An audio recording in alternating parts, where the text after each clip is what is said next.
L'objectif, tel qu'annoncé par l'initiateur du dialogue, était de permettre une large participation de tous les acteurs politiques pour préserver la paix et le développement que le pays connaît actuellement. Mais lundi, le président Obiang, au pouvoir depuis 1979, s'est retrouvé seul avec les siens. Il n'en aurait été autrement car l'annonce d'une amnistie des prisonniers politiques faite en début du mois est restée jusque-là lettre morte. Aucun des militants incarcérés de Citoyens pour l'innovation, principal parti d'opposition, qui devait être libéré dans le cadre d'une amnistie totale, ne l'a été. Quant aux poids lourds de l'opposition en exil, invités par le président Obiang, ils ne sont pas venus à Malabo pour le dialogue. Toutefois, les 17 partis légalisés dans le pays ont, eux, confirmé leur présence. En effet, à la surprise générale, le président Obiang avait décrété le 4 juillet une amnistie totale en faveur de tous les prisonniers politiques et de tous les opposants condamnés ou interdits d'activité. C'était l'une des principales conditions posées par l'opposition de l'intérieur et de la diaspora pour prendre part à ce dialogue national. Mais lundi, les prisonniers politiques étaient toujours incarcérés. Les attentes autour de ce dialogue, le 6e depuis 1979, sont néanmoins multiples dans ce pays dont les 1 200 000 d'habitants vivent en grande majorité dans la pauvreté. Barack Obama a effectué son premier voyage depuis 2015 au Kenya, pays d'origine de son père.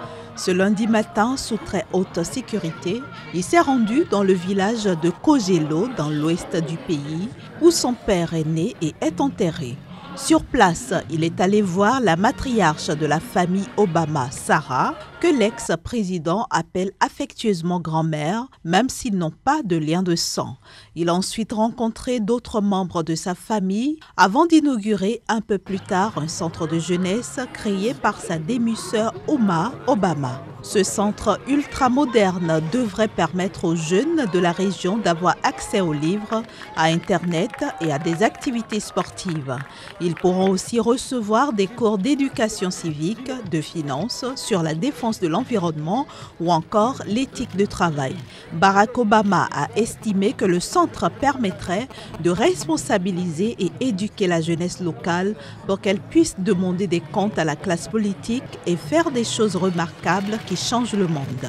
L'ex-président américain était arrivé dimanche au Kenya et s'est déjà entretenu dans l'après-midi avec le président Uhuru Kenyatta avant de rencontrer ensuite le leader de l'opposition Raila Odinga.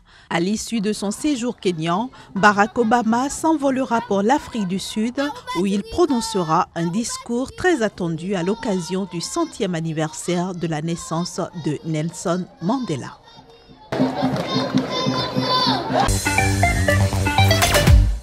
Kayode Fayemi du Congrès des progressistes et ancien ministre a remporté ce dimanche une élection très disputée au poste de gouverneur de l'État d'Ekiti dans le sud-ouest du Nigeria.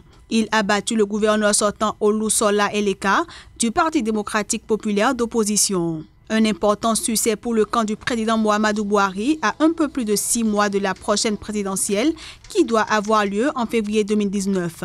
Cette élection de gouverneur était en effet considérée comme ayant valeur de test pour la popularité du président Buhari d'une part et la santé de la démocratie nigériane d'autre part. Ce succès de son parti a été immédiatement salué par le président Buhari qui s'est réjoui dans un communiqué posté sur son compte Twitter.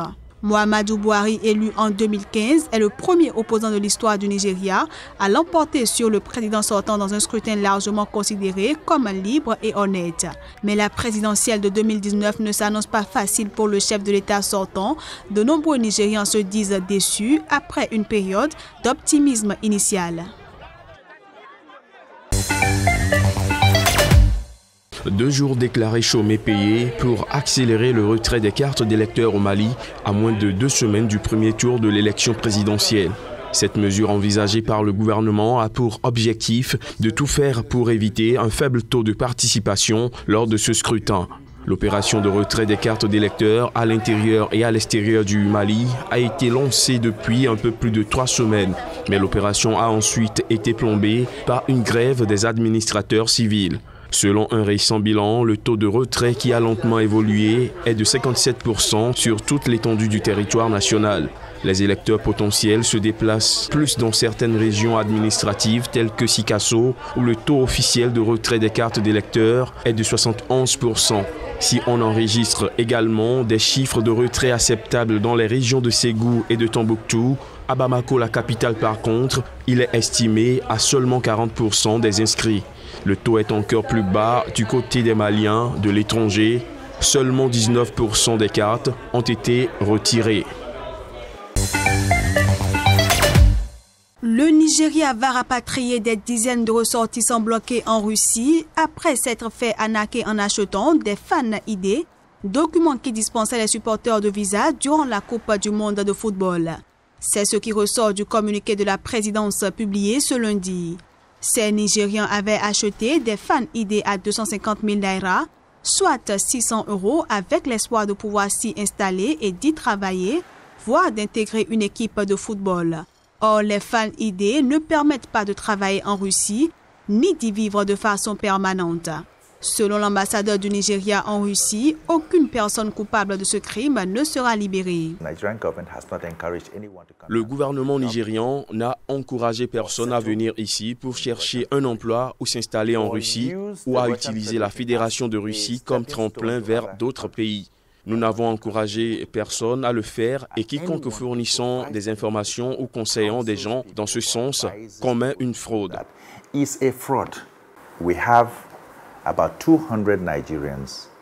Nous avons environ 200 Nigérians que nous avons pu reloger dans des abris. Je les appelle des abris, des foyers, des dortoirs pour les retirer de la rue.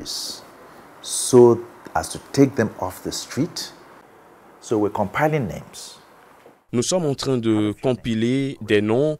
Nous avons déjà quelques noms que nous remettrons simplement aux autorités nigérianes au Nigeria pour qu'elles enquêtent et engagent des poursuites si nécessaire. Mais aucune personne coupable de ce crime ne sera libérée. L'ONG Alternativa, qui lutte contre le trafic d'êtres humains, estime à environ 200 le nombre de Nigérians qui se sont retrouvés en difficulté à Moscou à cause de cette arnaque.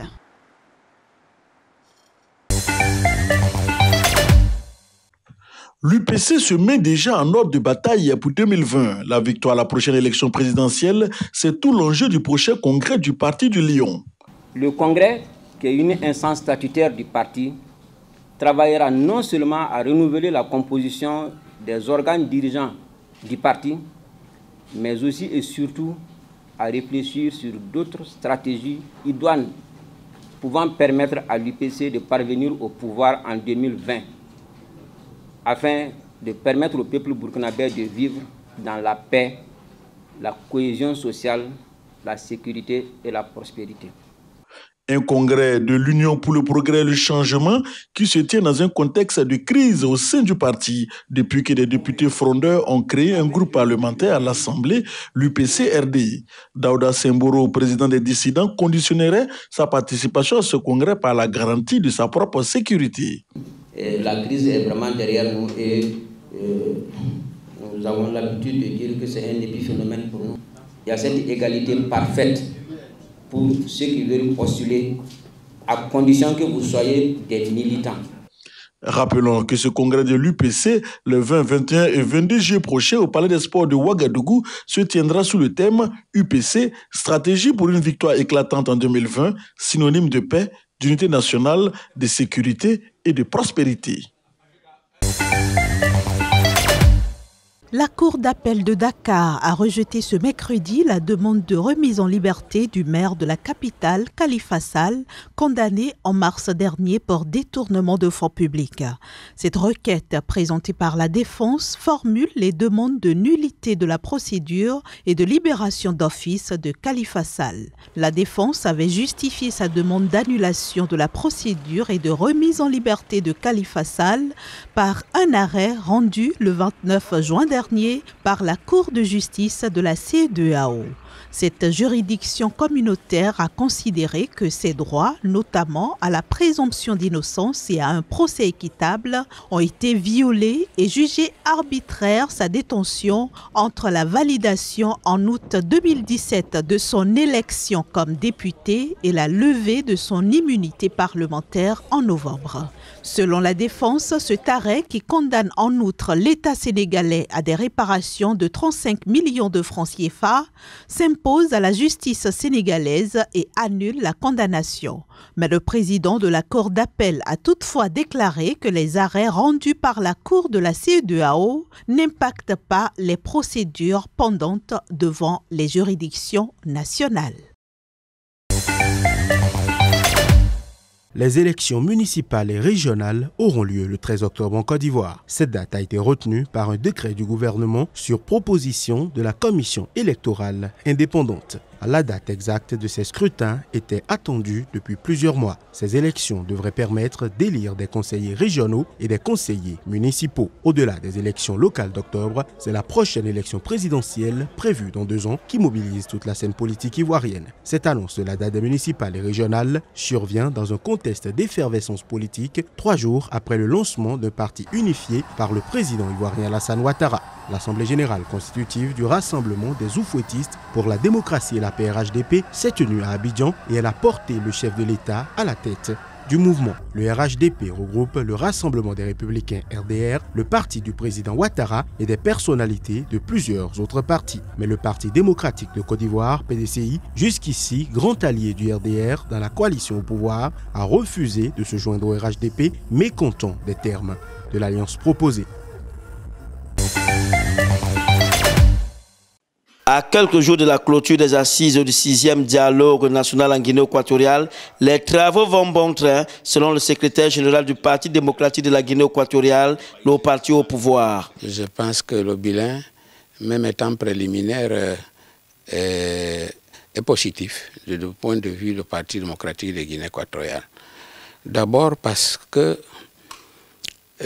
tous les acteurs politiques ils se sont situés à la demande du président de la République pour un dialogue sincère, franc et démocratique.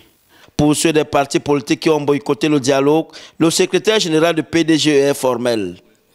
Mais ils ont perdu une très bonne occasion pour que tous ceux qui déplorent ils puissent venir les présenter, comme vous le voyez, que les gens parlent ouvertement, sans réserve. Parlant de l'actualité sur l'amnistie générale, décrétée le 4 juillet dernier, en faveur de tous les prisonniers politiques et tous les opposants condamnés ou interdits d'activité, l'opposition dénonce. Aucun prisonnier politique a été libéré après l'amnistie. Le secrétaire général du parti au pouvoir s'explique. Il faut éviter le dérapage et le malentendu que certains pensent que dès que l'amnistie sort aujourd'hui, immédiatement tout le monde est dehors. Non, il y a un processus. Parce qu'il y a un processus au niveau de l'administration de justice qui analyse dossier par dossier. À noter, les travaux de cette 6e rencontre du genre relative à la mise en œuvre du dialogue national qui vont s'achever ce samedi 21 juillet ont connu un fort engouement avec la participation assidue de toute l'opposition présente, des corps diplomatiques accrédités, les membres du clergé, la société civile et les représentants de la communauté internationale.